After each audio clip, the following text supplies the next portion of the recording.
আসসালামু আলাইকুম সবাইকে, কেমন আছেন সবাই? আশা করি ভালো আছেন। তো আজকে আমরা আলোচনা করব বর্ষা মৌসুমে কবুতরকে কিভাবে সুস্থ রাখবো এবং বর্ষা মৌসুমে কবুতরের যত্ন নিয়ে।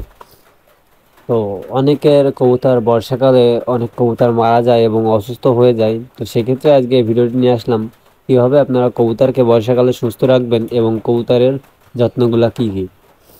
তো এই চ্যাটপেটে বর্ষার ভিতরে কবুতর যদি অনেক পরিমাণে ভিজে যায় তাহলে কবুতর অবশ্যই অসুস্থ হয়ে যাবে। তো আপনারা সেক্ষেত্রে কী করতে পারেন, আপনারা যদি আমার মতো এইভাবে আবদ্ধ অবস্থায় কবুতর পালন করেন সেক্ষেত্রে আপনারা বর্ষার সময় কবুতরগুলোকে আটকে রাখতে পারেন। তো কবুতরকে একেবারে আটকে রাখলে আবার কবুতরের বাসার বিষয়ে ভিতরে যে পায়খানা করবে ওই পায়খানায় চ্যাটপ্যাট হয়ে যাবে। এই কারণে আপনারা কবুতরকে বেশি আটকে না রেখে ছেড়ে দিবেন এবং আপনারা যেই বাসাটি বানিয়েছেন ওই বাসা যদি ছাড়া অবস্থায় হয় তাহলে তার সামনে পর্যাপ্ত খাবার দিয়ে দিবেন। আর আমার মতে এইরকম যদি খাঁচা কোয়ালিটির খোপ হয় তাহলে আপনারা তার সামনে পর্যাপ্ত পরিমাণে খাবার দেবেন, তাহলে কবুতরকে খাবার খোঁজার জন্য আর বাইরে যেতে হবে না।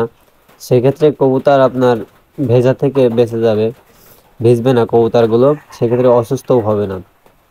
তো আপনারা এদিকটা সবসময় সচেতন থাকবেন। আর বর্ষাকালে একটা জিনিস সবসময় খেয়াল রাখবেন, আপনারা কবুতরের খোপ সবসময় পরিষ্কার পরিচ্ছন্ন রাখবেন।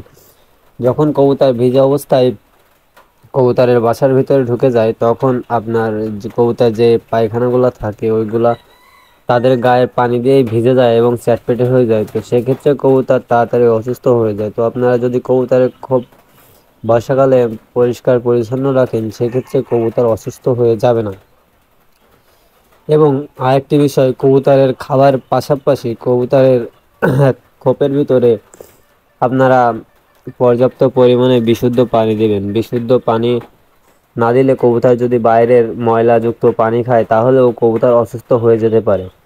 তো এইভাবে আপনারা বর্ষাকালে কবুতরের খোঁজ খবর রাখবেন। আর আপনারা দেখবেন বর্ষাকালে কোনো কবুতর ঝিমায় কি, যদি কোনো কবুতর ঝিমায় তাহলে ওই কবুতরটি অতি শীঘ্রই ওই আপনার পুরো কবুতর দল থেকে আলাদা করে দিবেন, আলাদা খাঁচায় রেখে দিবেন এবং আলাদাভাবে ট্রিটমেন্ট করাবেন এবং সুস্থ কবুতরগুলোকেও ট্রিটমেন্ট করাবেন যাতে ওইগুলো পরবর্তীতে অসুস্থ না হয়ে যায়। আর অসুস্থ কবুতরটা যদি আপনি সুস্থ কবুতরের সাথে রাখেন তো শীঘ্রই আপনার সকল কবুতরের অসুস্থ হয়ে যেতে পারে। তো সেক্ষেত্রে আপনারা এই সাবধানতাটা অবলম্বন করবেন।